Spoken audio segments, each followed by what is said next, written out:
Hi hello అండి. Lunch బాక్స్లోకి సింపుల్గా టేస్టీగా ఎమ్మీగా ఉండేటటువంటి క్యారెట్ రైస్ ఎలా చేయాలో చూద్దాము. ముందుగా కళాయిలో ఆయిల్ వేసుకొని ఆయిల్ హీట్ అయ్యాక 2 యాలక్కాయలు, 4 లవంగాలు, కొంచెం షాజీరా, కొంచెం చెక్క వేసుకోవాలి. జీడిపప్పు వేసుకొని ఎర్రగా వేయించుకోవాలి. ఉల్లిపాయలు, పచ్చిమిర్చి వేసి కలుపుకోవాలి. ఉల్లిపాయలు మరీ ఎర్రగా కాకుండా వేగితే సరిపోతుందండి. కొంచెం సాల్ట్, కరివేపాకు వేసుకోవాలి. బాగా కలుపుకోవాలి. 1 కప్పు క్యారెట్ తురుము వేసి బాగా కలుపుకోవాలి.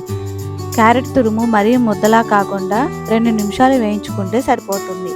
ఇప్పుడు క్యారెట్ వేగినాక ఉడికించుకున్న అన్నాన్ని వేసి కలుపుకోవాలి. కొంచెం కారం, గరం మసాలా వేసి కలుపుకోవాలి. గరం మసాలా లైట్గా వేసుకోవాలండి, మరీ ఎక్కువ కాకుండా. కొంచెం కొత్తిమీర, నెయ్యి, నిమ్మరసం వేసి బాగా కలుపుకోవాలి.